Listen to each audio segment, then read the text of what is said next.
Bonjour à tous, j'espère que vous allez bien. On se retrouve aujourd'hui pour réaliser un magnifique bandeau au crochet. C'est un modèle vraiment super facile à réaliser, accessible vraiment pour ceux qui souhaitent s'initier au crochet. J'ai utilisé un fil vraiment magnifique que j'adore, le fil Merino 400 de chez Langyarn. Concernant les caractéristiques du fil Merino 400 lace, on est sur un fil 100% Merino extra fin. Ce sont des pelotes de 25 grammes pour environ 200 mètres. Donc pour réaliser mon headband, je n'ai utilisé qu'une seule pelote. Je vous propose ce petit modèle de la taille enfant à la taille adulte en fonction de votre tour de tête. Donc vous pouvez retrouver sur l'écran toutes les informations nécessaires ainsi que en description de cette vidéo. Pour ma part, j'ai opté pour la couleur rouge, mais je me suis longtemps tâtée avec cette magnifique teinte de bleu canard. Et bien évidemment, vous pouvez adapter ce modèle à n'importe quel matériel. Je vous laisserai en description de cette vidéo un petit lien vers un tutoriel en pas à pas qui vous montre donc comment adapter n'importe quel patron au crochet à votre façon de travailler ou aux fournitures que vous avez. La fiche de réalisation est bien évidemment disponible directement dans le petit i en haut à droite ou sur mon site internet www.lecrochetdeplume.com et sur ce, on est parti avec le tutoriel. Donc moi j'ai opté pour le fil couleur rouge. On commence par réaliser une maille chaînette en fonction de la taille que l'on souhaite réaliser. Donc pour ça, on vient faire un nœud coulant. Puis on vient monter autant de mailles que nécessaire pour faire la taille que l'on souhaite.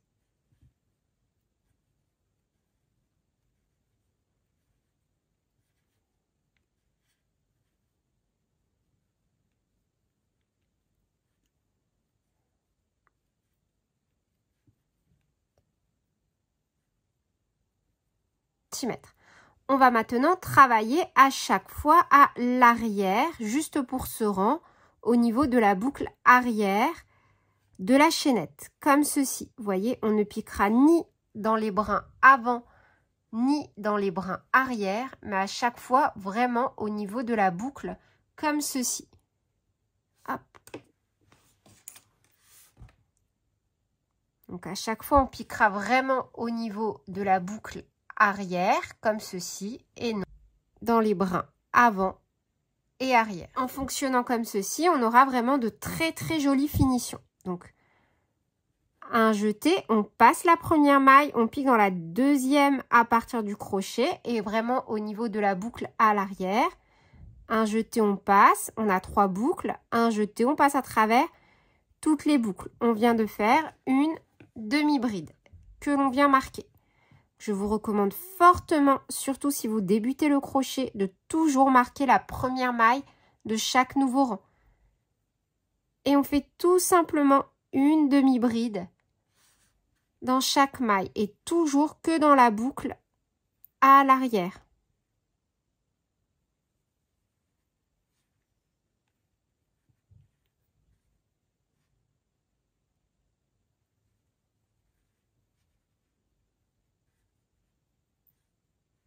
On fait donc une demi-bride dans chaque maille. Et vous voyez, en travaillant comme ceci, seulement dans la boucle à l'arrière, on a vraiment une jolie chaînette qui vient se dessiner.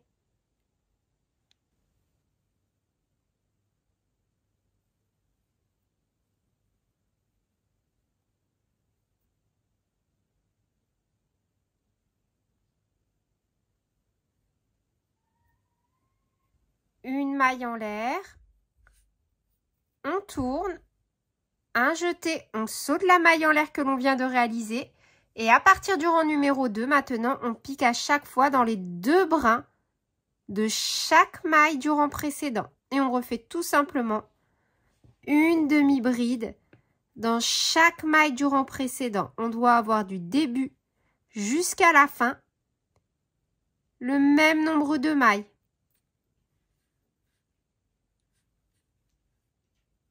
Une demi-bride dans chaque maille du rang précédent, donc en piquant bien à chaque fois dans les deux brins.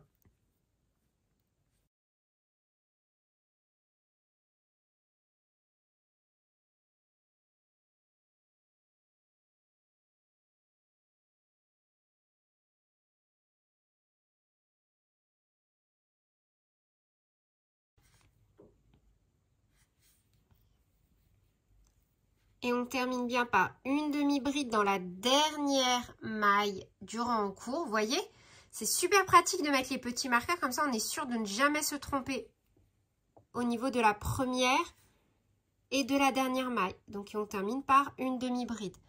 Pour le rang numéro 3, on répète tout simplement le rang numéro 2. Une maille en l'air, on tourne. On passe la maille en l'air.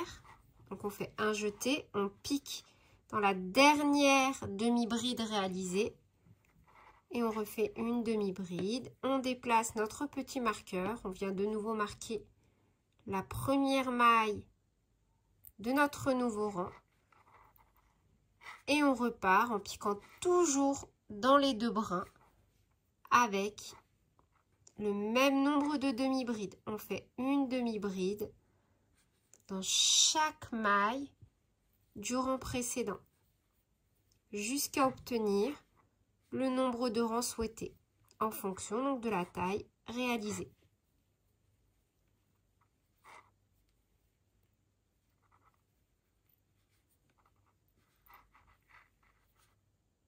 Une fois que vous avez le nombre de rangs souhaités, donc en fonction de la taille que vous faites, pour une taille enfant, on va faire un total de 16 rangs. Pour les tailles adultes, on va faire un total de 18 rangs. Donc soit à savoir, pour une taille enfant, on doit avoir 6 cm de largeur environ. Et pour les tailles adultes, on doit avoir environ 7 cm de largeur. En termes de longueur totale de notre rectangle, pour une taille enfant, on doit avoir environ 51,5 cm. Pour une taille S, on doit avoir environ 55 cm. Pour une taille M, environ 58,5 cm. Et pour une taille L, une longueur totale d'environ 62 cm. Donc une fois qu'on est OK sur nos mesures, on va faire une maille en l'air et on va venir couper notre fil en en laissant suffisamment pour venir faire un petit point de couture. On tire sur le fil. On peut retirer nos petits marqueurs. Et on va venir se positionner donc sur l'envers de l'ouvrage. L'endroit de l'ouvrage, c'est là où on a nos rangs que l'on peut compter en bandes 2 par 2, donc comme ceci. Alors, hop, 2, 4, 6, 8, 10, 12, 14, 16 et 18. Alors que sur l'envers, comme vous pouvez le voir, sur les bords, on a des petits bouts comme ceci, un là et un là. En fait, ce sont donc des rangs seuls. Et à chaque fois qu'on a 2 rangs, on a vraiment la création d'une bande comme ceci. Ici, c'est l'envers de mon ouvrage. Donc, je le retourne et je viens rabattre comme ceci mes bords. Donc là, je suis sur, hop là, l'envers de mon ouvrage. On est endroit sur endroit, comme ceci.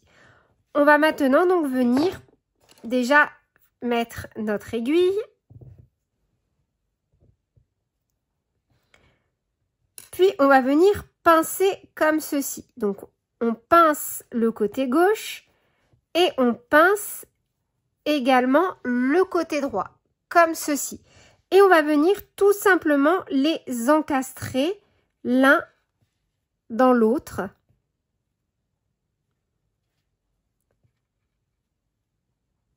Comme ceci. Et on va venir coudre. Donc, hop.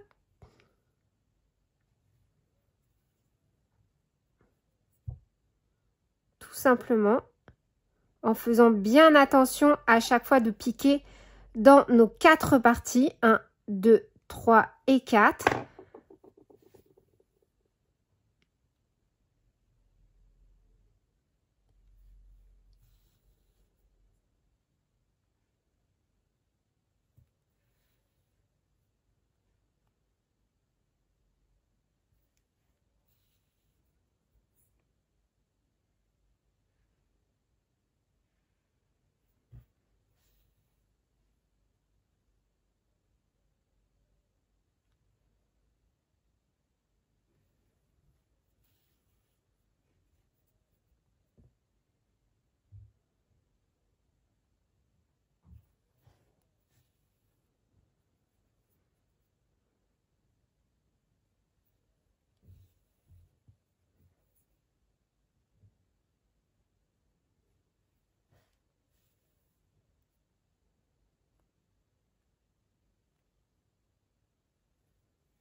un petit nœud pour venir sécuriser. Puis on va tout simplement venir cacher nos fils.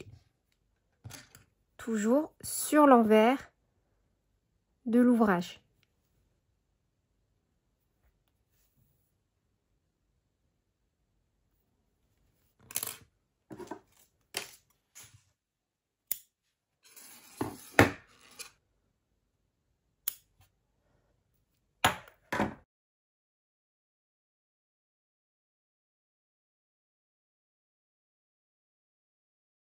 Et voilà donc pour le rendu final. Je vous recommande fortement de procéder à un petit blocage pour venir bloquer vos fibres. Comme ça, après, vous pourrez venir laver normalement votre petit bandeau sans aucun souci. Et voilà, sans vous soucier du fait qu'il puisse se déformer. Et voilà, c'est tout pour cette vidéo. J'espère qu'elle vous aura plu. Sur ce, je vous fais plein de bisous. Prenez bien soin de vous et à très bientôt pour de nouveaux tutoriels. Salut!